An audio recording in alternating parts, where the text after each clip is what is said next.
Hello दोस्तों, नमस्कार। मैं गुड्डू कुमार आपको एचएस एकेडमी की तरफ स्वागत करता हूं। और इससे पहले वाला वीडियो में हम लोग अधिगम के बारे में बता दिए थे, अधिगम के बारे में बता दिए थे और अधिगम वर्ग बता दिए थे, अधिगम लर्निंग के बारे में बता दिए थे और क्या बोलते हैं आगमन विधि और निगमन विधि बता दिए थे। ठीक है ना। अब हमारा प्रोजेक्ट विधि है, तीसरा हमारा कौन सा है? प्रोजेक्ट विधि है। प्रोजेक्ट मेथड को देखेंगे, ठीक है ना। प्रोजेक्ट मेथड को देखेंगे, ठीक है। इसके प्रवर्तक और इसके प्रवर्तक किलपैट्रिक थे। इसके प्रवर्तक जो थे किलपैट्रिक थे और इसके जनक और प्रतिपादक भी किलपैट्रिक ही थे। ठीक है, किलपैट्रिक थे। यह विधि जो है, प्रोजेक्ट विधि जो है, यह विधि अनुभव केंद्रित होते हैं। यह विधि जो क्या होता है, बच्चे के अनुभव केंद्रित होते हैं। ठीक है, अनुभव केंद्रित होते हैं। यह बालकों पे सामाजिक कारण पर विशेष बल देता है। इस प्रोजेक्ट विधि में जो है बच्चे को सामाजिक कार्य पर विशेष बल देती है, ध्यान देती है। ठीक है ना, बल देती है। ठीक है।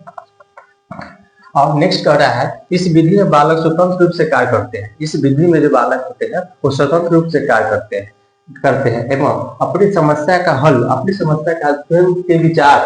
स्वयं के विचार के आधार पर कार्य करता है। स्वयं के विचार के आधार पर कार्य करता है। ठीक है। यह विधि वास्तविकता के सिद्धांत पर कार्य करता है। ठीक है ना। यह विधि जो है वास्तविकता के कार्य के सिद्धांत पर कार्य करता है। ठीक है ना। प्रोजेक्ट विधि है। ठीक है, प्रोजेक्ट विधि है। और दूसरा नेक्स्ट हमारा चौथा जो हो जाता है, चौथा जो हमारा है वो प्रत्यक्ष विधि है। चौथा क्या है? प्रत्यक्ष विधि।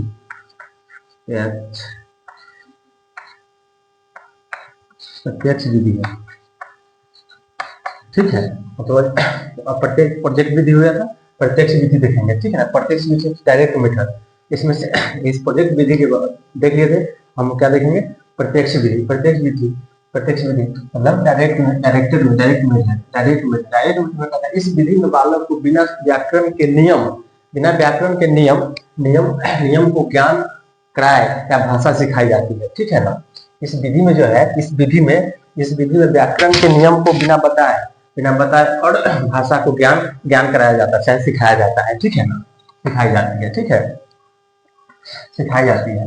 नेक्स्ट हमारा कह रहा है, इस विधि में जो बालक की मातृभाषा होते हैं, ठीक है, इस विधि में बालक की मातृभाषा होती है उसे बिना मध्यस्थ बनाए उसे अन्य भाषा सीखाई जाती है।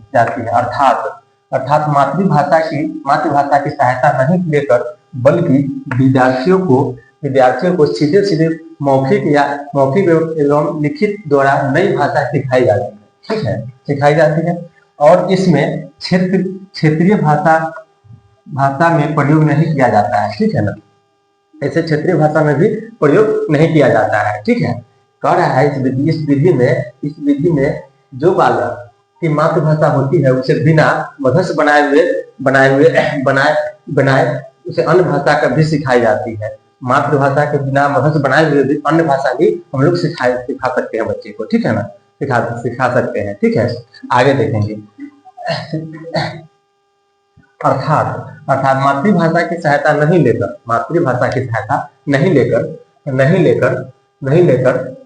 लेकर बल्कि विद्यार्थियों को सीधे मौखिक एवं लिखित द्वारा नई भाषा सिखाई जाती है। ठीक है ना, सिखाई जाती है। और इसमें क्षेत्रीय भाषा में भी प्रयोग नहीं किया जाता और इसको क्षेत्र की भाषा में भी प्रयोग नहीं किया जा सकता है। ठीक है ना। इस विधि में नेक्स्ट कहता है, इस विधि में अधिक बल दिया जाता है। इस विधि में जो है प्रत्यक्ष विधि में इस विधि में अधिक बल दिया जाता है। ठीक है ना, अधिक से अधिक बल दिया जाता है। ठीक है। अब हमारा आ जाता है पांचवा, हमारा है विश्लेषण विधि। पांचवा कौन सा हमारा? विश्लेषण विधि। ठीक है, विश्लेषण विधि क्या कर रहा है? एनालिसिस मेथड क्या कर रहा है? इसका जनक या प्रतिपादक एडवर्ड आर्मस्ट्रांग थे। इसका जो प्रतिपादक कौन थे? एडवर्ड आर्मस्ट्रांग थे। ठीक है ना, आर्मस्ट्रांग थे। और इसके बारे में जो बताया है, ठीक है ना, इसके बारे में बताया तो देखेंगे अभी। ठीक है ना, देखेंगे विश्लेषण विधि के बारे में देखेंगे। उसमें बता दिए थे विश्लेषण विधि। उसमें क्या इसका जो जनक है ना, इसका जनक या प्रतिपादक जो था एडवर्ड आर्मस्ट्रांग थे। ठीक है ना, एडवर्ड आर्मस्ट्रांग थे। ठीक है ना, इसके प्रतिपादक। ठीक है ना, इस विधि में समस्या को छोटे छोटे भागों में बांटकर उनका अध्ययन व समीक्षा करते हुए हल किया जाता है, ठीक है ना। इसमें जो कह रहा है, इस विधि में जो जितनी भी समस्या है उसको छोटे छोटे भागों में बांट करके, तो छोटे छोटे भागों में बांट करके और अध्ययन और समीक्षा किया जाता है, ठीक है ना, करते हुए हल किया जाता है, ठीक ना। इसका अध्ययन और समीक्षा करते हुए हल किया जाता है, ठीक है ना।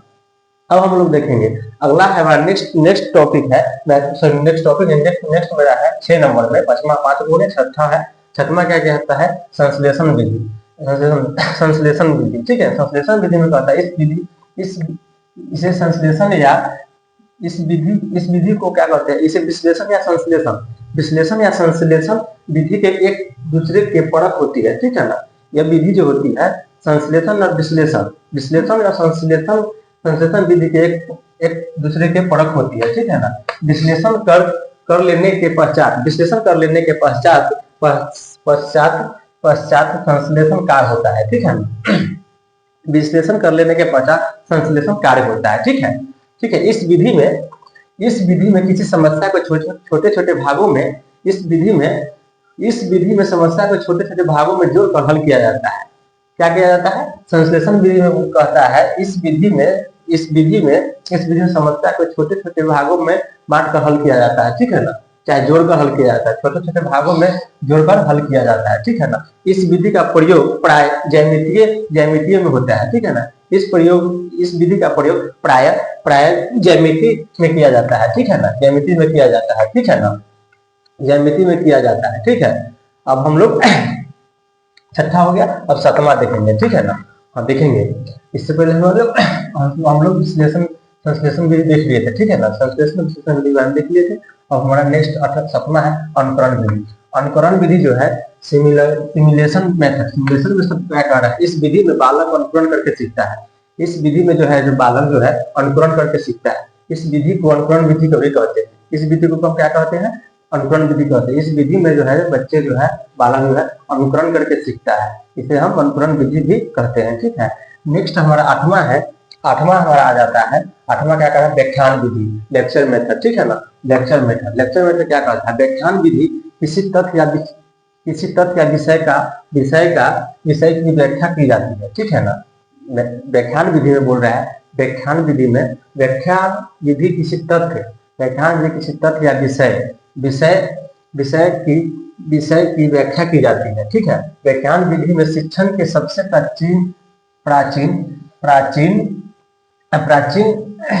प्राचीन विधि माना जाता है, ठीक है ना। इस व्याख्यान विधि को शिक्षण का सबसे प्राचीन विधि माना जाता है, ठीक है ना, माना जाता है। यह शिक्षक केंद्रित विधि है, यह शिक्षक केंद्रित विधि है। अनुकरण विधि है, व्याख्यान विधि जो है यह शिक्षक केंद्रित विधि है, ठीक है ना। शिक्षक केंद्रित विधि है, व्याख्यान विधि जो है हमारा शिक्षक केंद्रित विधि है, ठीक है ना। शिक्षक केंद्रित विधि पर आधारित है, ठीक है। नोट में एक चीज दिया गया है, ठीक है, नोट में, ठीक है। जितने भी हम पॉइंट का बहुत इंपोर्टेंट है, पहलू को हम देख रहे हैं, ठीक है ना। कोई भी चीज छोड़ना नहीं है, सभी को पढ़ना है, ठीक है ना। और नोट में क्या कर रहा है, जैसे बच्चों को टुकड़ों में समस्या समझाया जाता है, कह रहा है नोट में बता रहा है, एक नोट है विधि आई है, इसको हमेशा याद रखिएगा। कह रहा है इसमें बच्चों को टुकड़ों में समझाया जाता है,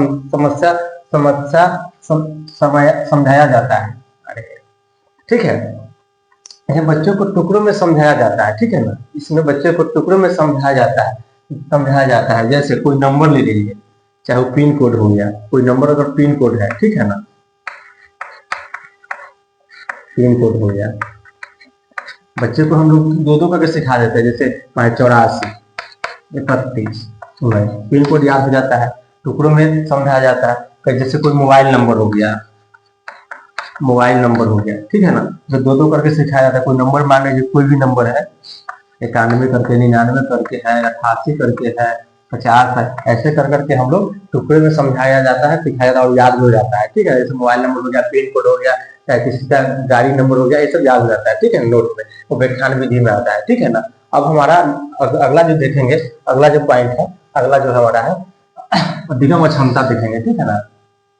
अधिगम क्षमता देखेंगे, ठीक है ना। अधिगम क्षमता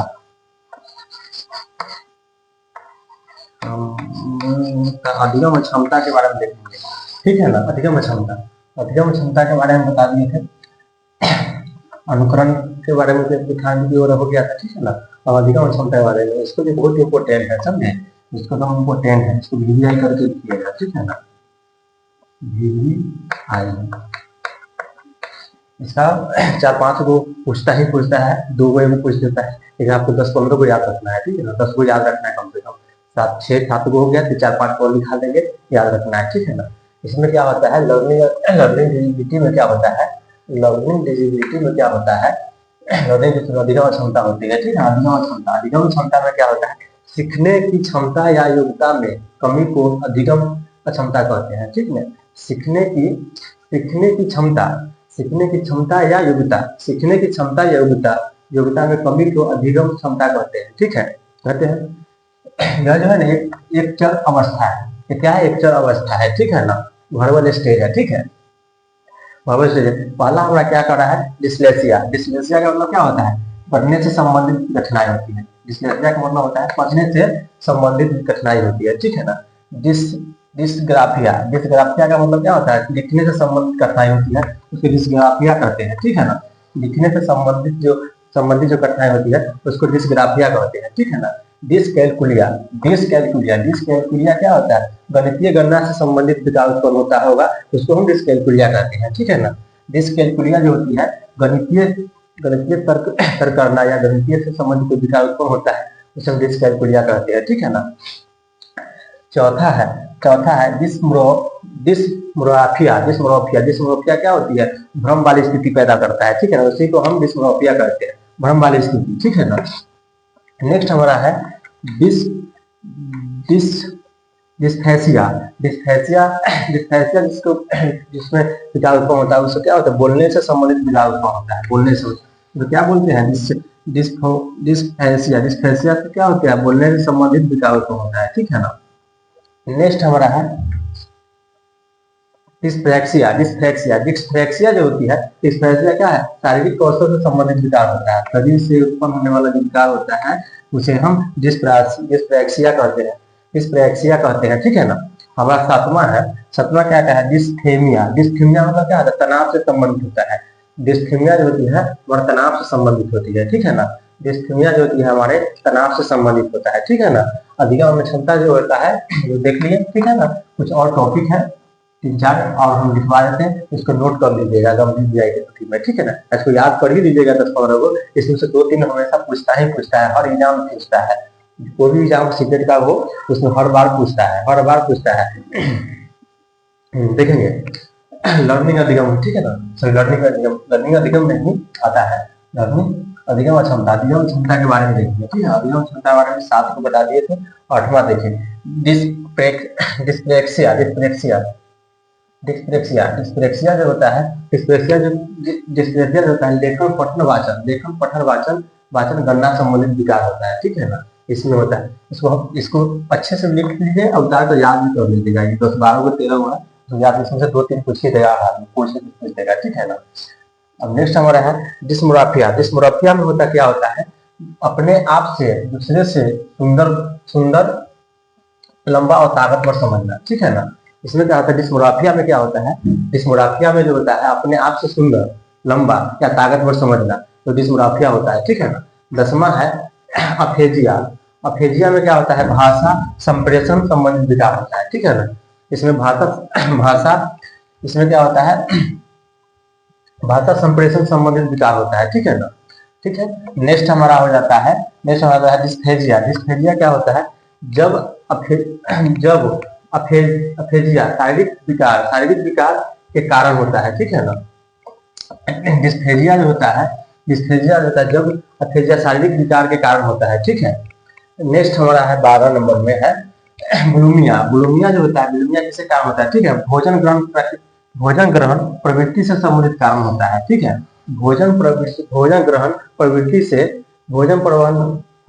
प्रवृत्ति से के विकार कारण होता है बुलिमिया, ठीक है ना, बुलिमिया। नेक्स्ट हमारा सबसे लास्ट हमारा है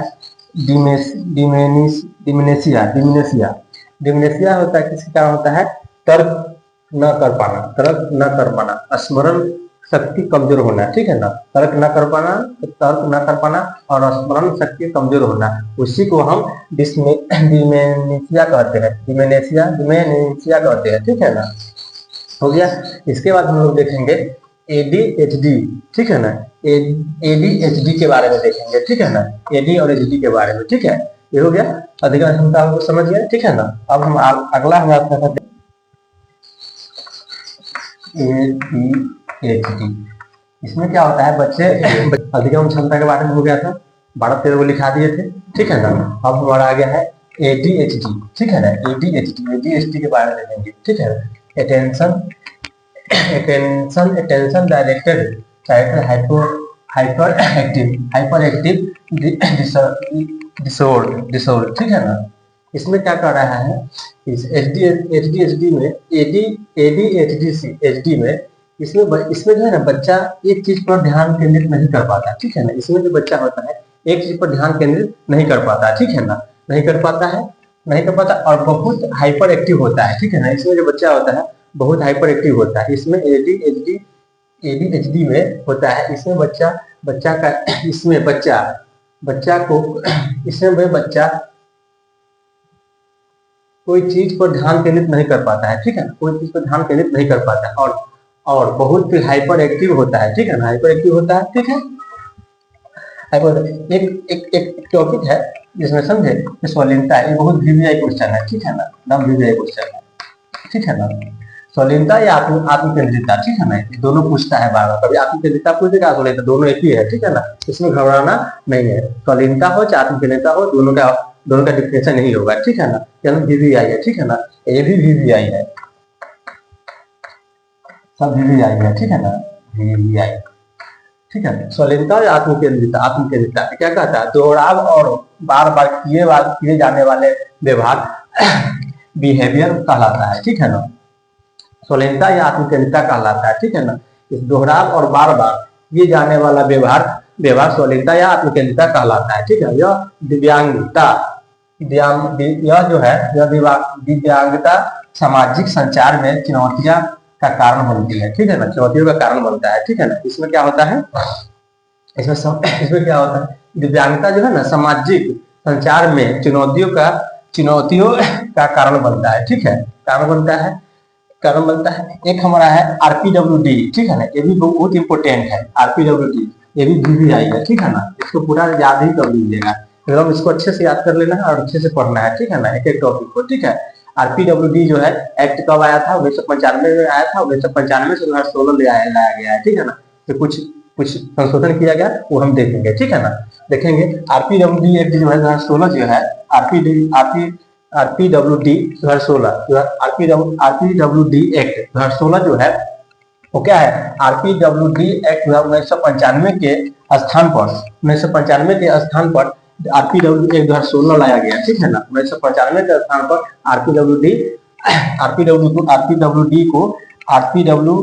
PWD, ठीक है ना, PWD एक्ट 2016 लाया गया, ठीक है ना। PWD एक्ट 2016 में, PWD एक्ट 1995 में मौजूदा विकलांगता के 7 प्रकारों से बढ़ाकर 21 प्रकार कर दिया गया, ठीक है ना, कर दिया गया और ठीक है। हम लोग पहले विकलांग को विकलांग बोलते हैं, मतलब विकलांग नहीं बोलना है और उसको ना दिव्यांगता बोलते हैं, ठीक है ना, और कर दिया गया। और उसमें जो है ना केंद्र सरकार को दिव्यांगता को जोड़ने की शक्ति प्राप्त होती है, ठीक है ना, दिव्यांगता को शक्ति होती है, ठीक है। विकलांगता को जोड़ने की शक्ति होती है, ठीक है ना, कर दिया गया। और विकलांगता को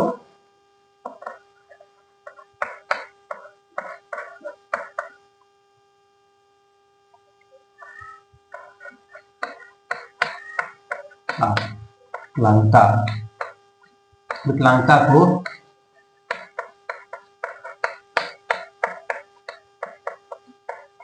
जोड़ने की शक्ति होती है।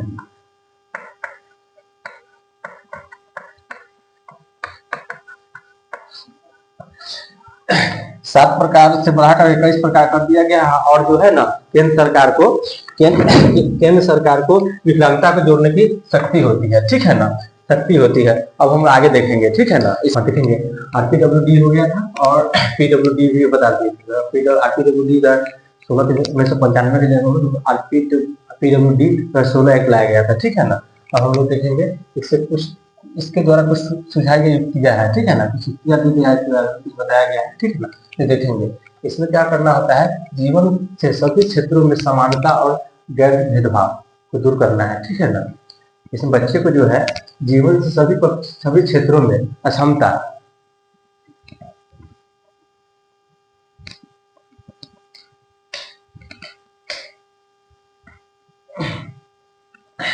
जीवन से सभी क्षेत्रों में समानता और गैर भेदभाव से दूर रखना है, ठीक है ना बच्चे को, ठीक है। नेक्स्ट कह रहा है स्कूल जाने वाले बच्चों को हर 5 साल पर सर्वे कराना, ठीक है ना। स्कूल जाने वाले बच्चों को हर 5 साल पे सर्वे कराना, ठीक है। नेक्स्ट हमारा है बुक टीएलएम आदि उपलब्ध कराना, ठीक है ना।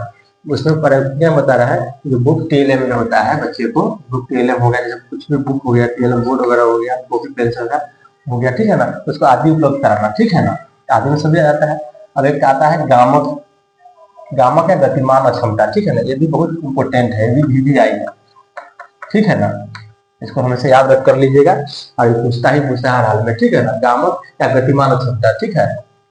लोकोमोटर डिजेबिलिटी, ठीक है, लोकोमोटर डिजेबिलिटी, ठीक है। इसमें कह रहा है यह क्षमता शारीरिक अक्षमता या मसल का, यह क्षमता जो होती है, यह क्षमता शारीरिक अक्षमता या मसल का सही तरीके से नहीं चलना, मसल सही तरीके से नहीं चलना से संबंधित होती है, ठीक है। जैसे में चलना, कूदना, हाथ में कोई वस्तु न पकड़ पाना, समझे, आदि अक्षमता न पकड़ पाना की अक्षमता आदि, ठीक है, ये होता है, ठीक है ना। अब हमारा जो अधिगम का जैसे चैप्टर था वो समाप्त हो चुका है, ठीक है ना। अब हम लोग नेक्स्ट वीडियो में, नेक्स्ट क्लास में हम लोग देखेंगे लिंग, ठीक है ना। लिंग मतलब जेंडर, ठीक है ना, जेंडर, ठीक है ना। लिंग मेरा चैप्टर हो जाएगा 5, ठीक है। चैप्टर पर अब क्या हो जाएगा 5, चैप्टर 5, ठीक है। हम लोग इसके नेक्स्ट वीडियो में देखेंगे, ठीक है। चलिए ठीक है। अब हमारा लिंग अधिगम खत्म हो चुका है, ठीक है ना, अधिगम हमारा समाप्त हो चुका है, ठीक है। अधिगम समाप्त हो गया है, समाप्त हो चुका है। इसका हमारा क्या चलेगा, जेंडर चलेगा, ठीक है ना, जेंडर, ठीक है, मतलब लिंग के बारे में जानेंगे, ठीक है ना, ठीक है। चैप्टर नंबर 5 चलेगा, ठीक है, चैप्टर नंबर 5, ठीक है। इसको हम नेक्स्ट वीडियो में देखेंगे, नेक्स्ट क्लास में देखेंगे, ठीक है। धन्यवाद, नमस्कार।